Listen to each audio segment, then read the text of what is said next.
Welcome to Occasional Randomness.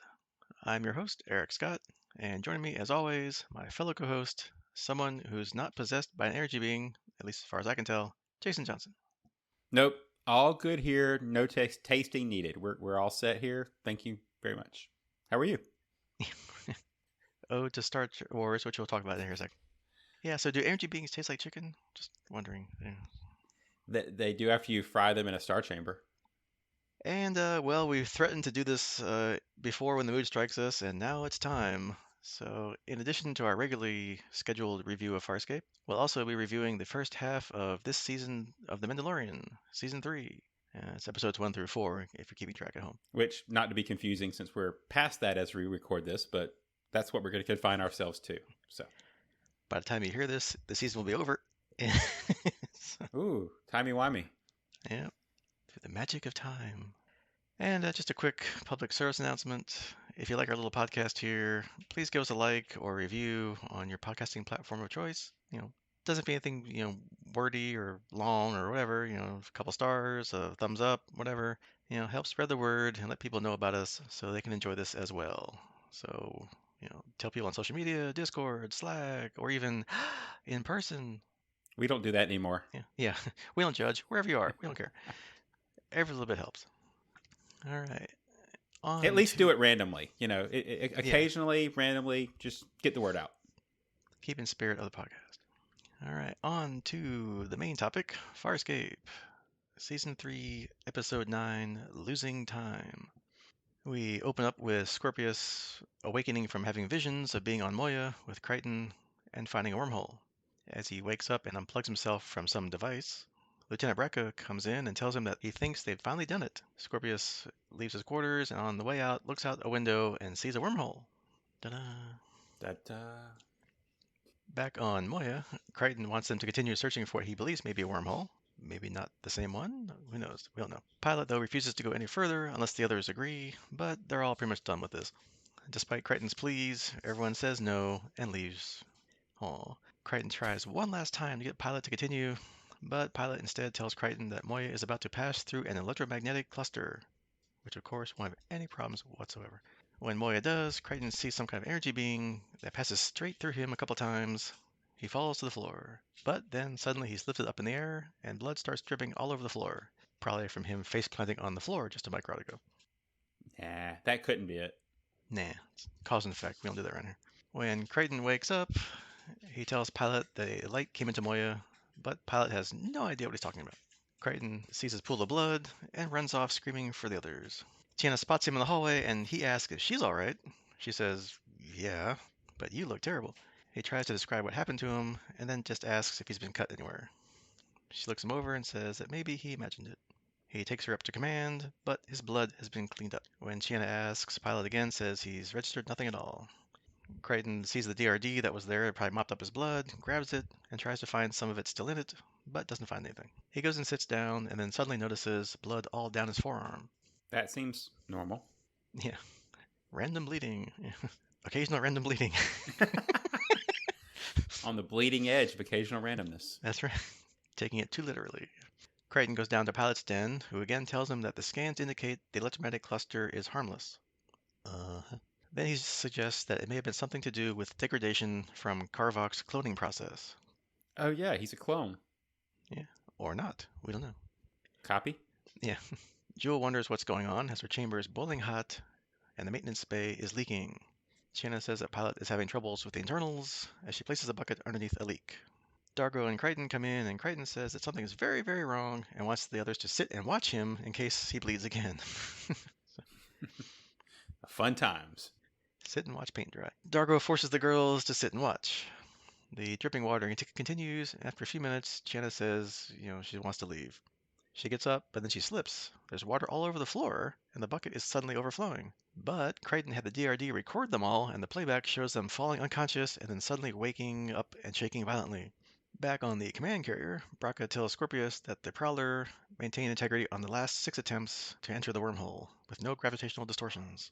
The wormhole project leader, Drillick, says that Scorpius' indecision is a waste of time. A manned flight should take place immediately. Another scientist, Strappa, says that if the trial is not completed soon, they'll have to find another wormhole to test. Julik insists that they try, and Scorpius agrees. I'm sure it'll work out just fine. Yep. Back on Moya, Dargo says that they are out for about half an hour. Everyone goes down to see Pilot, who appears to be asleep. He suddenly wakes up, throwing them back, saying that one of them, judgment starts now. Dun dun dun. Crichton asks confusedly what he means by that, and he says that Pilot is gone. He's here now. Pilot is possessed. He says that he can stay in Pilot for a while without harming his body, so he can find the diseased energy rider. That doesn't sound good. Or When it's a thing at the bottom of the contract. I'm not sure which. Yeah, not that kind of rider. Yeah. When they pass through the electromagnetic cluster, the rider escaped and now inhabits one of their bodies. He says that he must taste them one at a time to find it. Ew, kinky. They leave Pilot and try to find out if they have any control of Moya now. Jules says that she thinks it's Crichton since he was the first one affected, but Shanna says maybe it's Pilot is the only one. Dargo just says they have no control over Moya whatsoever. Ever the logical. Yep, stick to the facts. Back on the carrier, the Prowler pilot has returned but is not responding to comms. When they go down to the hangar to check and open the hatch or cockpit, he has been reduced to goo and oozes out all over the Prowler and the floor. That didn't go so well. Yeah, clean up on aisle 1. Yeah, right. But Drillick says that won't happen again. But Scorpius tells him that it will happen once more and orders him to pilot the next trial. Don't PO your boss. He objects, but Scorpius tells him that Braca will insist. He makes Strappa the new project leader and tells him that knowing what to expect, he can find out what went wrong.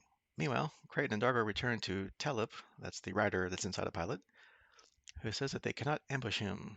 He says that if he were to possess them, he would destroy them. He tells them that the rider should not know anything about their private lives, so that may help narrow down the search. So, on the way back to the rest of the crew, Dargo and Crichton tell each other personal things that only they would know about each other before questioning Chiana. After a pause, Chiana answers their questions, so they look over to Jewel, and she tells them how she was frozen, but then kind of changes her story on how her cousins were frozen, saying that she was lying before. How do we know that, right? Chiana, of course, doesn't buy that and tells Talib to take Jewel. And despite objections, he does taste her in an extremely painful process, but afterwards says that nope, the rider was not there, but maybe it is still there somewhere hidden, but he couldn't tell. So tasting's not very effective. Yeah. So, what the heck? He wants to taste everybody in turn. No. Dargo stays with Jewel, and Crichton and Chiana get a DRD and start talking to Moya through it. The DRD indicating through blinking lights if Moya agrees or disagrees with them, and Moya agrees to help. The DRD that Crichton took, which he names Pike, takes him to Moya's starburst chamber, below the neural cluster, where Pilot can't detect anything. In that chamber, a control comes down that Chiana pushes that starts a small energy burst, which they soon shut off. Chiana asks why Moya would ask them to be there for this and walks towards the starburst crystal in the center of the room. Crichton sees the rider above her head, and it reveals itself through Chiana to Crichton. In a manner that's not at all creepy. Yes. In an inappropriate and weird and creepy way. The rider says that it's glad that he knows, and she jumps on top of him, there we go, saying that she wants to try the body and the body wants him. Hello. She said that Talib said she would hurt the body, but he's lying. She loves the body. She says that she hides because Talib wants to kill her. He likes pain, and after he will kill the crew. Oh no. And back on the carrier, Scorpius is injecting himself with something, which we're not quite sure what, when Braca interrupts him. Scorpius asks Braca why a human, Crichton, can survive re-entry into a wormhole and not a Sebation. Scorpius says that Braca is his second in command because he doesn't ask questions, and asks Braca why Peacekeeper High Command gives him so much reign in chasing down Crichton and researching wormholes. Since Braca doesn't ask too many questions, he says he doesn't question High Command. And Scorpius asks him if it would surprise him to learn that the Scarans are planning a massive assault against the Peacekeepers. But they have not struck because they fear hidden wormhole weapons that the Sebaceans say they have. Braca says, but they don't have any hidden weapons, and Scorpius says that's right, they lied, and he thinks the Scarans are beginning to suspect that they're lying. High Command reports that the Scarans have been massing armies, and the latest estimates have the Scaran warriors outnumbering Peacekeepers over 10 to 1. Scorpius says if and when they attack, they're going to lose big time, unless they harness a superior weapon, wormhole technology. Without it, Sebaceans will be gone, and sometimes he thinks it's already inevitable.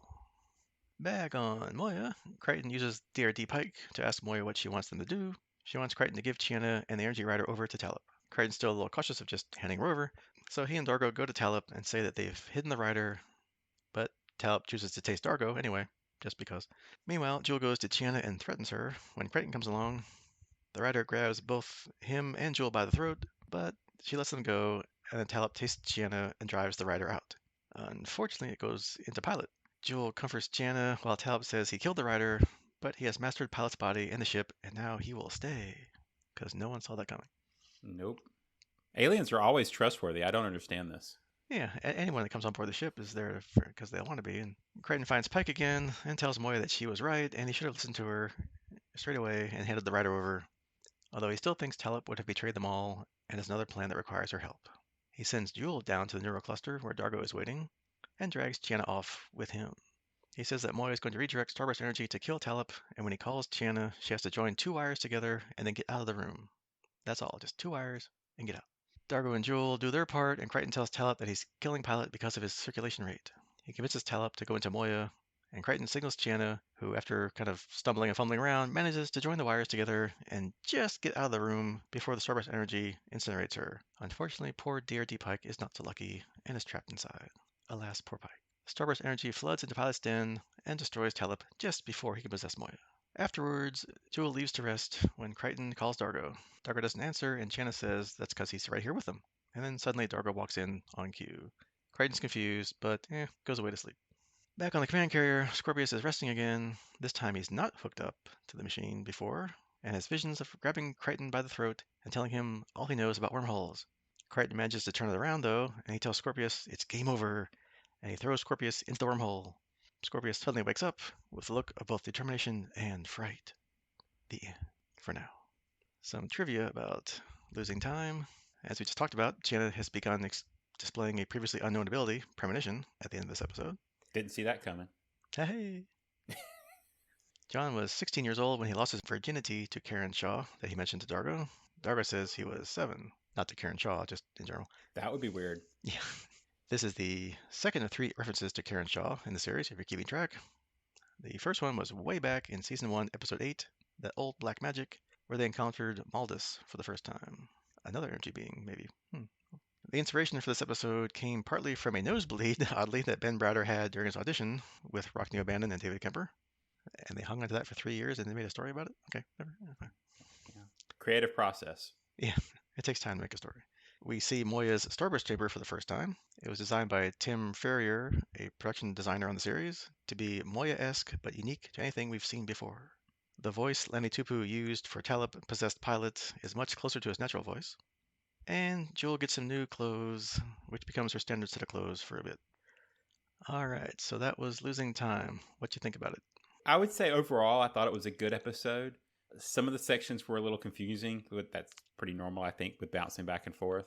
I did enjoy the Scorpius scenes. I think we'll dig into that a little bit. And I really like the crew interactions. As always, we say that's kind of the strong point.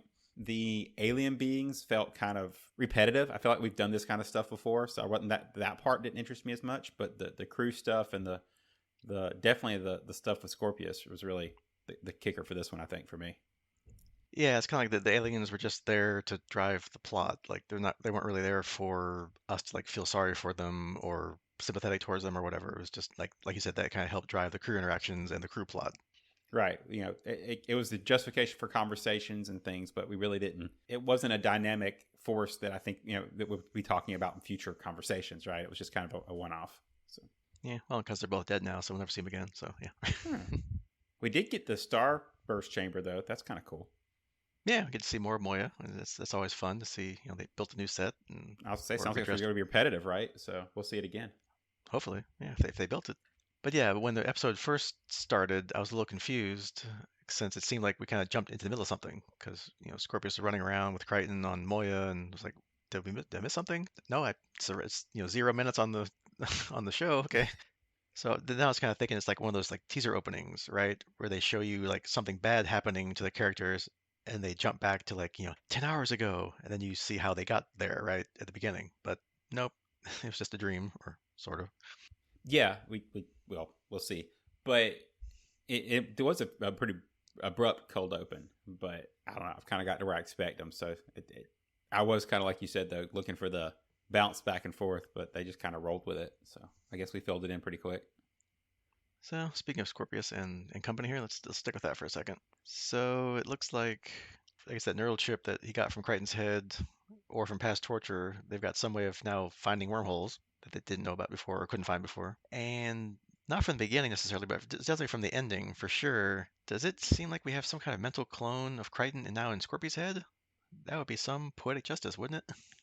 Yeah, definitely one of my favorite parts of this episode and one of my favorite revelations if it sticks. I really like the idea of those guys messing with each other mentally, and stuff. So it'd be kind of cool and, like you say, poetic justice if John got Scorpius in his head for so long, possibly still, we don't really know, and Scorpius has now got a John in his head that he can give a crazy nickname to and deal with on a regular basis. Yeah. If he calls him Harvey too, then hey, man, you know. Or John could just introduce himself as Harvey, which would just be, Yeah. calls himself Harvey. But yeah, if you think about it, yeah, because the neural chip had like a copy of Scorpius's what do you call it, personality, brain, whatever in it that was messing with John while it was recording what was in John's head, then I guess it makes sense to turn around and you plug it in somebody else and there's a copy of John in there. So hello, hi. Well, and based on the way that section of the storyline ended for this episode, it almost makes you wonder if they're having a similar fight for control of the body. And we may see John in control of Scorpius. Right, because he That's wasn't three plugged into. Johns. Yeah, and three Scorpiuses. Yeah, Are there multiple Scorpii. Scorpions? Well, if each John clone has Harvey in his head there, yeah, right. So Oh, wow. Yeah. They're identical copies. Yeah, they'd have to be. it's just mind bleepery across the board. And then, as always, with Farscape, we get some lovely backstories on things. Here, Scorpius tells Braca that the Scarens are about ready to overwhelmingly invade the Peacekeepers and wipe them out, and only the threat of wormhole weapons, which of course that's what you do with technology wormholes, you make weapons out of it. That only that's going to keep them away. Which is kind of, if you think about it, that's kind of like another difference between John and Scorpio, right? John is fascinated with wormholes in a positive scientific way, like ways to travel the galaxy, or in this case, get home. But all Scorpius cares about is that they can be turned into weapons. Yeah, which kind of aligns with the Peacekeepers and their mentality, right? I do think it's interesting that I could be wrong, but I think this is the first time we see the Peacekeepers as not being the dominant force in a conflict. I mean, even with the royal family and stuff, they kind of were willing to come as ambassadors and stuff like that when we had the episode where John got married. But for the most part, every time the Peacekeepers show up, everybody's running away or scared or hiding from them. They're not anybody on their level. So I just kind of felt like an interesting thing to have them be the dominant force in a conflict. Yeah, and they are kind of turning the Scarens into, or not turning into, but revealing more and more of them as we see them, and that they're becoming like the bigger bad. Like, the Peacekeepers we thought were the big bad, but even they're possibly afraid of another faction, so Hmm. possibly. Or who knows? Yeah, which really makes Scorpius even more interesting since he's a hybrid, right? And how do you tell people you have a wormhole weapon, like without showing them like what it does? So how they just, oh, we have a thing with a wormhole. Oh yeah, yeah, wormhole. Yeah, it's a thing where people go into it and don't come out. How do you like threaten with? But apparently it's working. So okay. They posted it to WikiLeaks. It's okay. Yeah, right. They made a fake video, like a deep fake. Yeah, like the moon landing. Yeah, right. Welcome to Occasional Conspiracies. No. Yeah, but I guess speaking of actual wormhole testing, not quite going so well. Yeah, you can find a wormhole, but you can't send your people into it because they all turn into like liquid. That's not really a good way to. Although if you want a weapon, I guess that's one way of. Here you go. We'll Yeah, just they just need to we'll just gooify you with the with the wormhole. send the Sebastians through the wormhole. Yeah, so really that's kind of a bad thing because that's your own people. So you're going to send the Scarens through and goo them. Right. But anyway, you have to start somewhere, right? And apparently, yeah, if you make the boss mad, he will make you the next person to go try. So, nice job there, dude. Don't be snarky towards your boss. So, yeah, you gotta love the Scorpius management style. Yeah, he studied through the Darth Vader School of Management. So yeah, yeah, always lifting others up. Right, that was Vader's methodology. Yeah, So right. You get probably goes one, through a lot of lead researchers that way, though. yeah, you get one chance. After that, you're being drug off down the corridor. It's No. Oh wait, wrong scene. yeah, Anyway. yeah. Well, we won't go there. All right, so back to the Moya plotline now. So, I mean, obviously, this whole point of the show was what they set up, but so much drama can be avoided in TV shows if you just don't go into strange things like strange nebulas, strange houses, strange energy fields, whatever. Did Moya not care? Not really know? Did she think it wasn't a big deal? Did she not sense it in time to get made pilot to fly around it? Was it too big to fly around? We don't know. But hey, it set the whole episode up. So what are you gonna do? Yeah, it was quote harmless, right? So I'm guessing it was kind of like a pothole in space. It was, not worth dodging, at least from the what it looked like. But sometimes you hit them and they're bigger than you thought. Kind of one of those things. And we're not gonna see the scene in like a future episode where they're like, "Hey, look, up ahead's an energy field. Let's go around it." They're not gonna do that. So oh well. Yeah, 6 feet to the right, please. You would think they learn. We'll see. We have a season and a half to go. So, and of course, nobody believes Crichton again. But at least this time, he probably would figure that. So he had the foresight to have a DRD record them this time to catch what happens and play it back to prove it. So that kind of takes away, half an usual episode where he keeps having to try to convince people, like, no, seriously, I'm not insane. So, Yeah, well, he's a copy, right? So nobody knows if he's trustworthy. They have to start that trust building exercise all over again because he could be one of the copies of the same exact person down to the Anyway, you got what? yeah, Hmm. true. Could be some slight distrust, even though he's supposedly the same person. Who knows, really, right? You just have his word for it, right? Well, actually, they have Jules' word for it. So, Yeah, it's true. She says the same genetic identical person. So. but they don't really believe her either. So, Yeah, well, she's too new. You're not gonna leave her right off the bat, right? So, and let's see. Then we get two members of the crew possessed by energy beings from the cloud. Yeah, what? No. Yeah, and I guess kind of like a Scorpio John parallel. One's evil and wants to capture or kill the other one, and the other one just wants to get away and be left alone. yeah, I didn't think about the mirroring, but see that mirror between the two storylines. So it's kind of a nice way of tying them together. So good find there. Otherwise, I kind of felt like they were just happening simultaneously, but that's about it. Yeah, we got a lot of like Scorpius and John kind of parallels in this episode. I would have liked to have known if the wormhole that they were tracking was the same one that Scorpius was observing, but Yeah, although he's been gone for a couple episodes, so maybe they're like somewhere else, wandering around looking for wormholes now. Which I guess at some point they're gonna want to pick back up and go find Crichton. I guess if they can't get what they want out of the neural chip now that they're drilling into it, I guess more. Harvey Crichton. Yeah. And then I guess we spend the rest of the plot line with them trying to figure out who's possessed. So, it's kind of cool. They try the memory game. I guess they believe that Talib is true when he says, the being won't know personal details. So they try to trick each other into revealing some personal detail, obscure detail that they think they know, or try to catch them in a lie. But it doesn't really work out all that well, at least for Joel and then Dargo later. So, oh well. Yeah, again, as I said, the creature plot was my less interesting of those but the interactions were good, right? So, as a plot device, it was less important than what we got around it. Yeah, the I don't know what else to say there. So yeah, it was okay.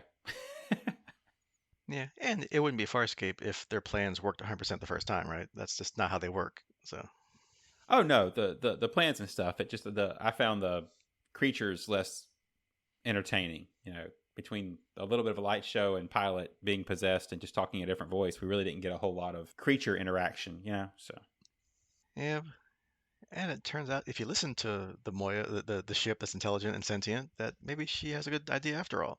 So, and it was cool that, since they couldn't use Pilot to talk to Moya, that, the DRDs talk to Moya too, right? So, hey, and, nice callback to the original Star Trek with Crichton calling it Pike, after Captain Pike, which was from the only two-part Star Trek story, The Menagerie.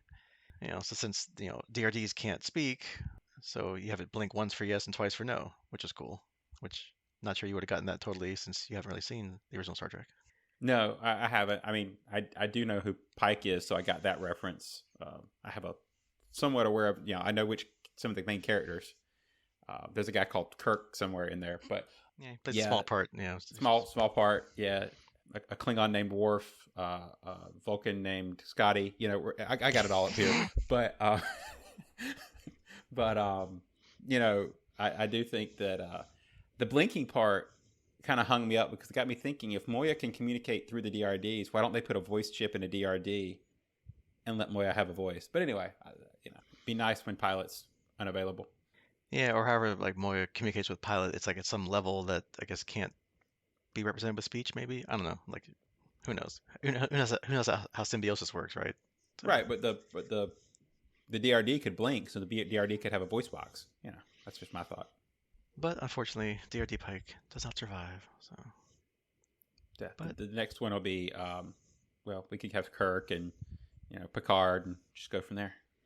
yeah, you have the captain of the DRD team. Yeah. All right. Anything else you want to mention about this episode before we jump into the next new thing? I did find it interesting, if I'm going to compare this to the last episode, right? Because we're bouncing back and forth. That I felt like the conflict was much more serious for the other crew, right? The issue with Talon and the stakes and everything was going on, and yeah, the possession had people wanting to take over bodies and keep them, but overall, this was a much lower staked possession plot, I think, than I felt like it was we had with the other one. So it'll be interesting to see going forward how the different crews gel in the back and forth episode mix and kind of how they keep the levels of stakes between the two, right? Yeah, this is kind of more like your, I don't say average Farscape episode when they weren't split into two different crews, but it's kind of that same kind of vibe. You know, it wasn't like this, at least for them, the serious, you know, plot driven, major plot element kind of thing. Although we get to see Scorpius again, which we haven't seen for like, I think most of the season. He hasn't been around, so it's Yeah, cool. It's cool to catch up with him and what they're doing. So yeah. The Scorpius side of it was where the stakes were in this episode. I think the plot progression, whereas the other one was just kind of you really could this could have been an episode where part of the crew was on an away mission right off screen, or they had to go down to the planet for supplies or something, and while this happened, and you wouldn't have thought anything about the split.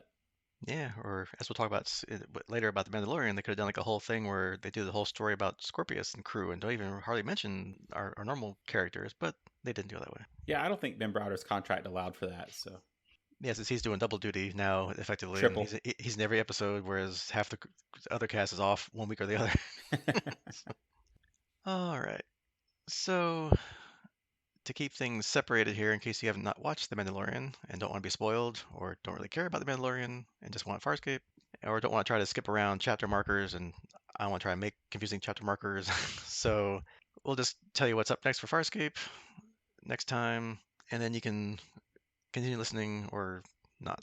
So next time, we'll cover Season 3, Episode 10, Relativity, and playing our usual guessing game of what does that mean? Well, relativity, I guess you have Einstein's theory of relativity. So are we going to do some more timey-wimey or sciencey stuff? Yeah, probably not. They've already done time travel a couple episodes ago. So let's just stick with our usual play on words. Relativity, relatives. We have Aaron's mother out there, so I'm going to guess that's probably the most likely answer since we're hopping back to other crew, and that's where Aaron is. So it's got to be Aaron's mother. And it probably won't be Jothi, Dargo's son, because we just did Dargo episode, and we hate Jothi, so we don't want to see him again. So that's not it.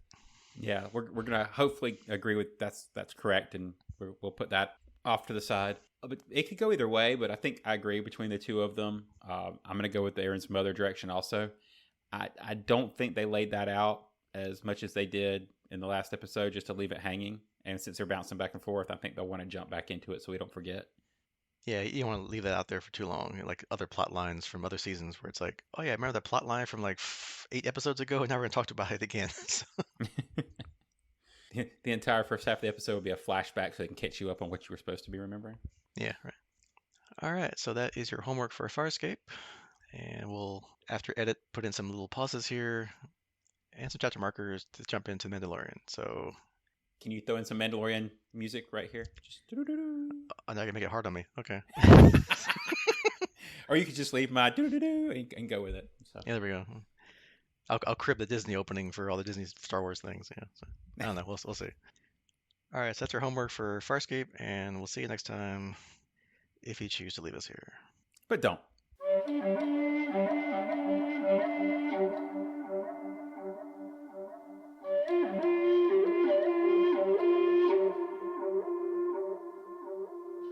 All right, so our first non-Farscapey thing. So we've both been watching The Mandalorian, and we're just going to cover the first four here. Then we'll do the next four next time, because by the time we get around to recording the next one, it'll be done. Probably. All right, so we're not gonna go like detail like we do for Farscape because 4 episodes we'd be here another like hour and a half, so we're not gonna do that. But we're just gonna give you like some like a really quick rundown of each episode, and then we'll free form talk about all 4 of them together. All right, so episode 1, which is chapter 17 because they just keep going, was called The Apostate. And being the first episode of the season, we open up with Din Djarin saving his clan from a large monster attacking their initiation ceremony of youngling because, that's why you stay on a planet full of dangerous monsters. Apparently Din wants to atone for removing his helmet all that season. The armorer confirms that, yeah, if the mines of Mandalore are still there, you can become a Mandalorian again by bathing in its sacred waters. So off he goes to try and do that. So he goes back to Navarro to meet High Magistrate Reef Karga, and he kind of helps him fight off some pirates. But Din's just there to rebuild IG-11, the droid back from season 1, because he needs a droid he can trust to help get into the mines of Mandalore. They do actually revive IG-11, but he's gone back to his old original assassin programming, so they kind of shut him down rather drastically, and they need a new memory core to fix it. And then Din wanders off to meet Bo-Katan, also from the other season. She's on some old Mandalorian castle on a planet called Kalava, and she's kind of given up on her plans to reclaim Mandalore and just tells Din to go there by himself. She doesn't care anymore. And then we jump to chapter 18, the second episode, The Mines of Mandalore.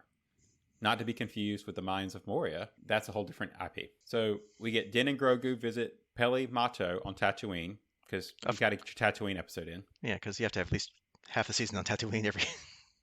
And they were just here, right? I mean, so and they're there in search of the new memory core for IG-11.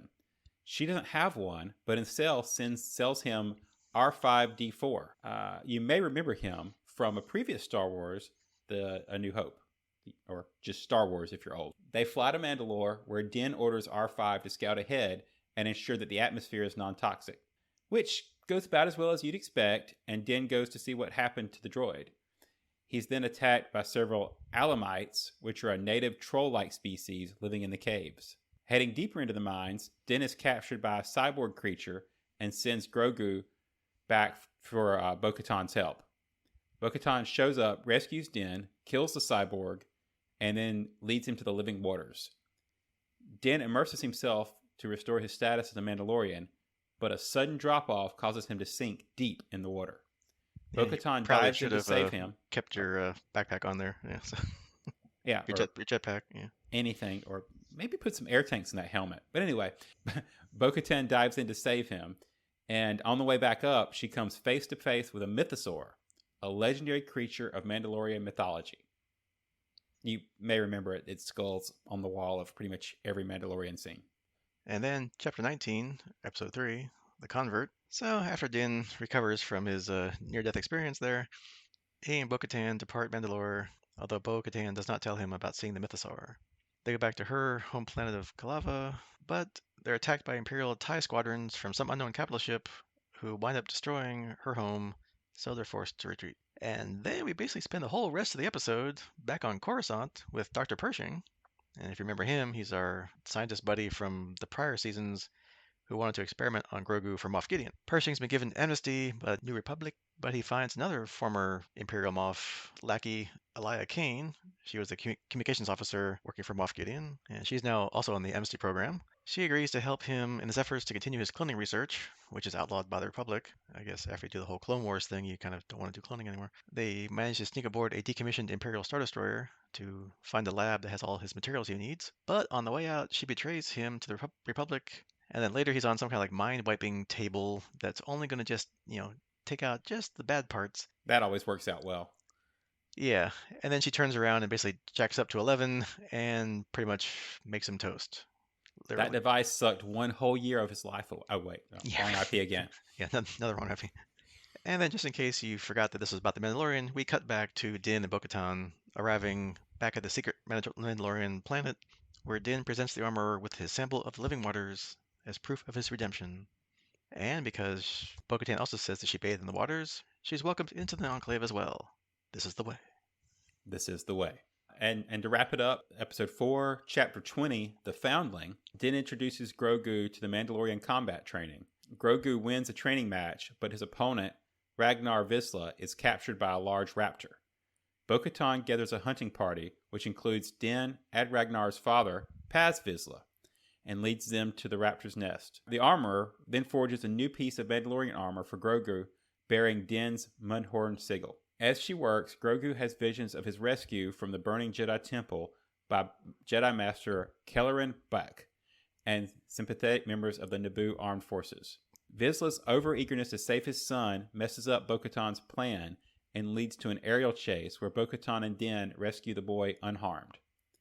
They kill the raptor, collect its chicks, and earn the clan's respect. As the armor replaces Bo-Katan's shoulder pauldron she lost in the battle, she reveals her encounter with the mythosaur. The armorer meets her account with indifferent disbelief.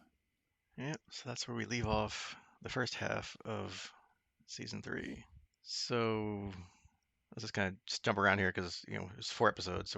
So you think episode 1 usually it's the beginning of the season. They're going to set up the plot lines, or at least what you think is the plot line for most of the season, right? So you kind of think it's going to be about Din redeeming himself in the eyes of his Mandalorian friends and getting back into their good graces. And it's going to take him all these different quests, and it's going to take 5, 6 episodes. Nah, next episode's pretty much done. Yeah, it was interesting to me that he stuck with that belief of getting redeemed, right? Because I kind of thought all through the last season, it was all about him questioning those beliefs leading up to the end of the season when he revealed himself to Grogu, right?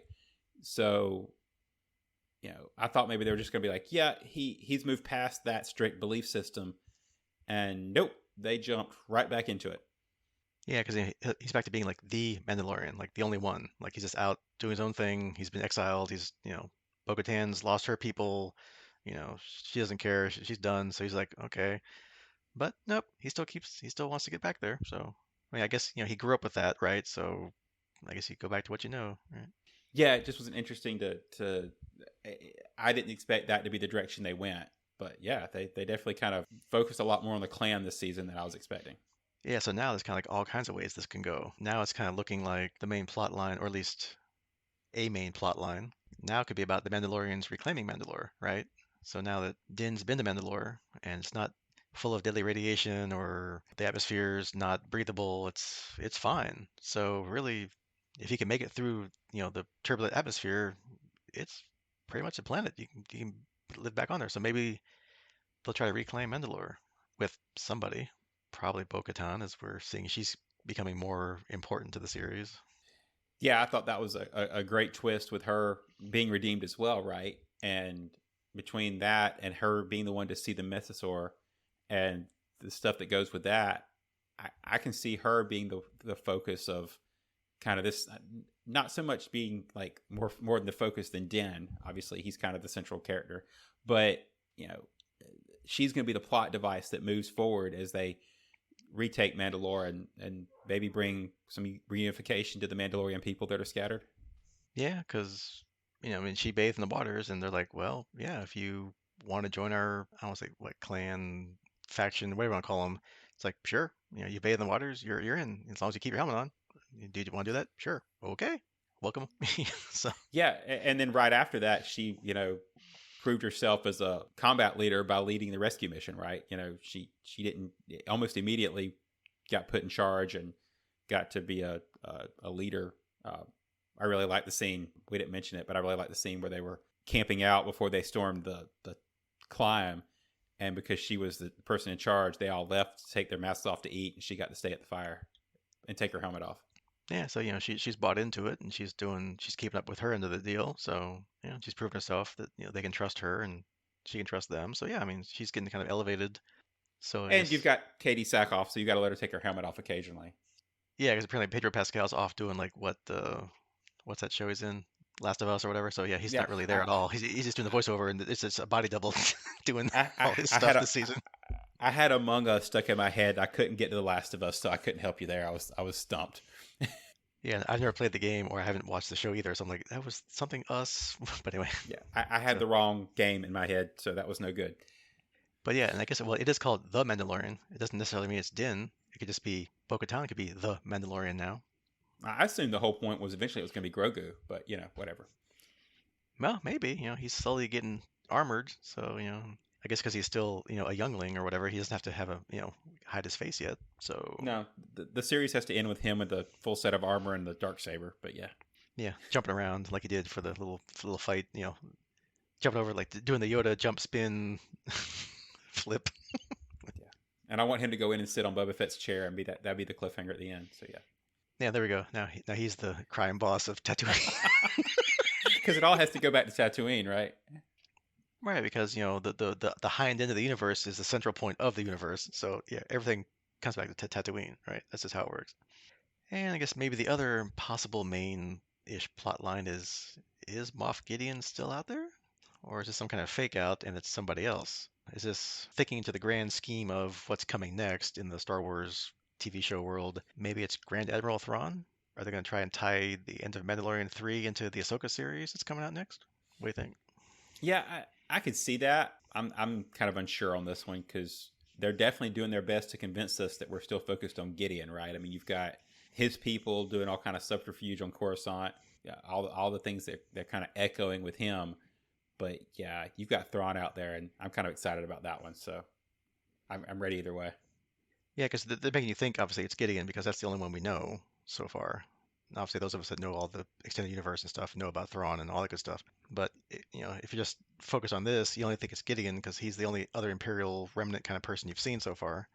Except that first dude from, was it Warner Herzog from the first season who got wiped out, so he's done. Yeah, But, he's gone. yeah.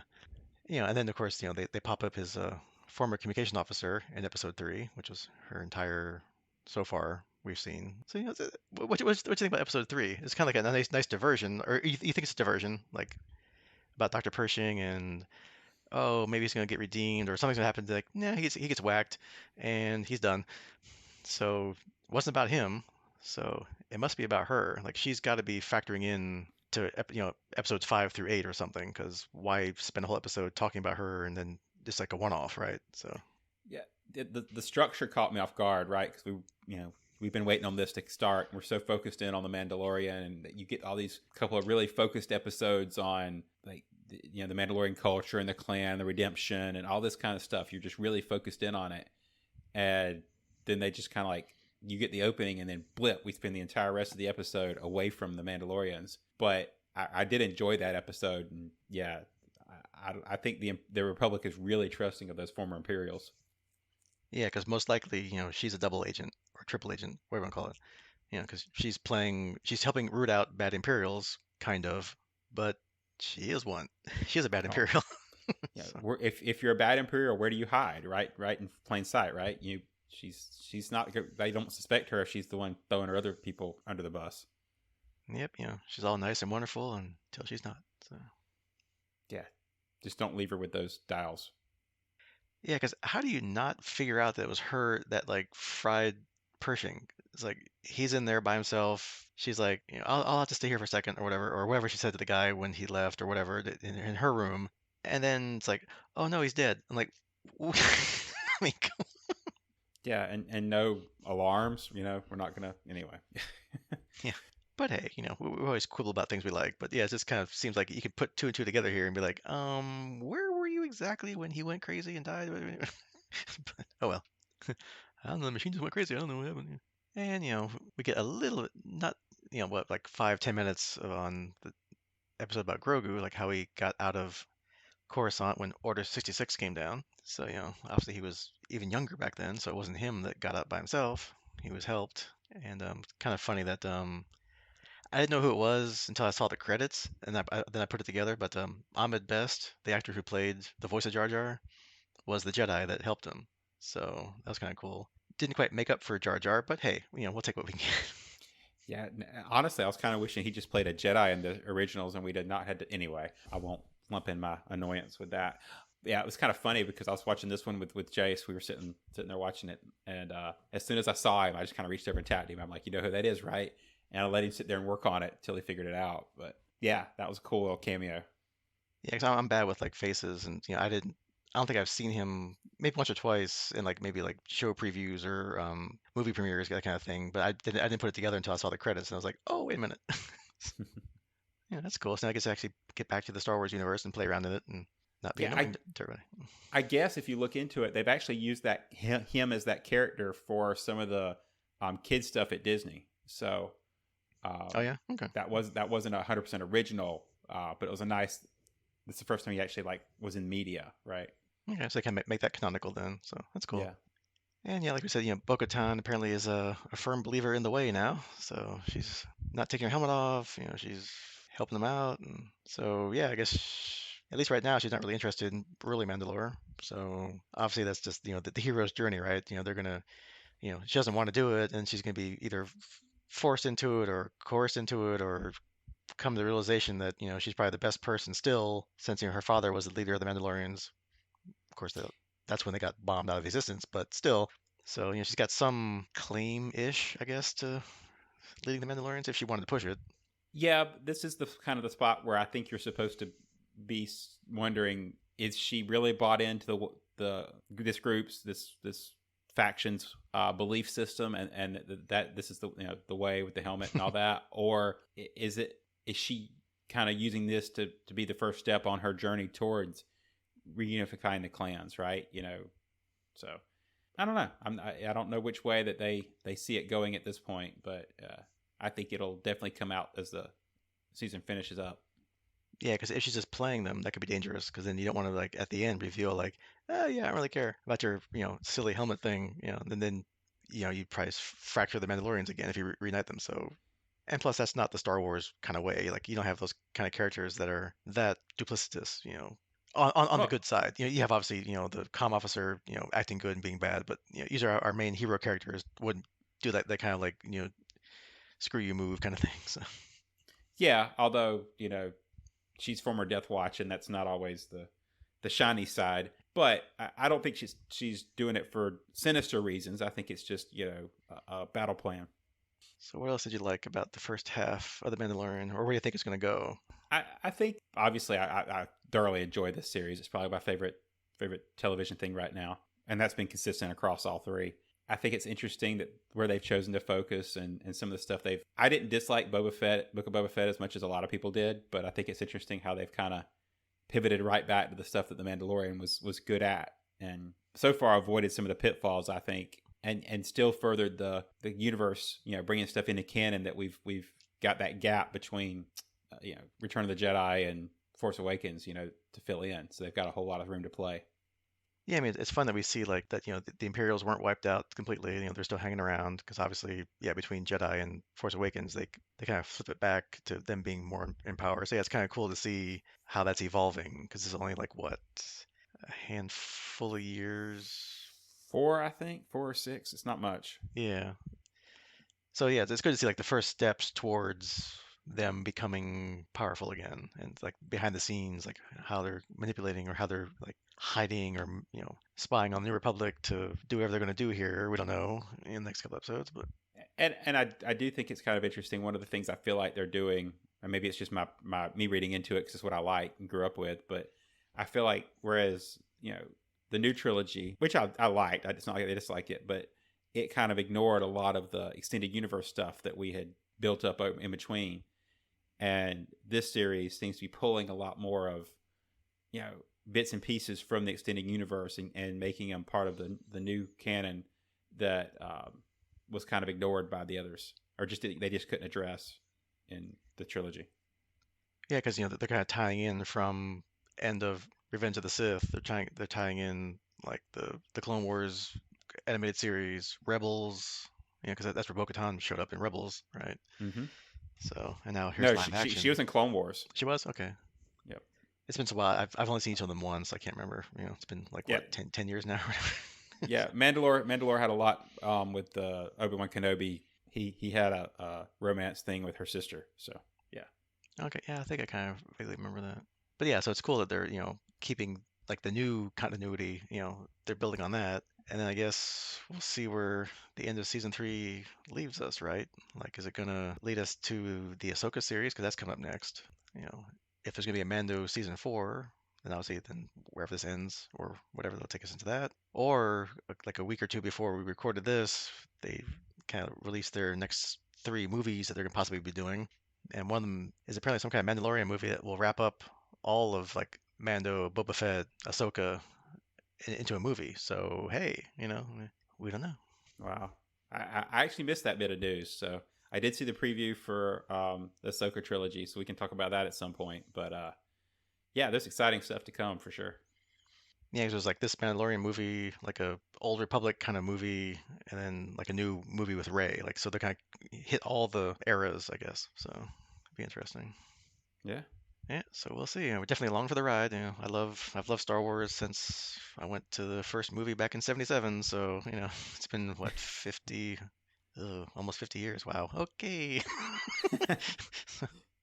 All right, I'm gonna steer clear of that part of the conversation and just say I'm excited for things to come, and obviously I'm a big Star Wars fan too. So yeah, it's Yes, because I'm an old man, as we've said before. Yes, so that's just because I wasn't born when that movie came out was. damn kids, whippersnapper. Yeah. I don't get to Yeah, say that with very many yeah. people. Well, I have fond memories of standing in line at a movie theater for hours waiting to get in, so I still remember it. Anyway, so next time, in addition to our Farscape rewatch, we will handle the rest of season 3, so episodes 5 through 8. And who knows, maybe after that we'll circle back and maybe check in on the Bad Batch because I still haven't finished that yet, but I'm trying to dodge spoilers because I really like that show too. Yeah, because we can figure out how we want to do that, since that's like 16 episodes. You want to just do like one, not gonna recap everything then. If we do No, one we may just massive want to thing, talk but about it, but yeah, just it's a fun series.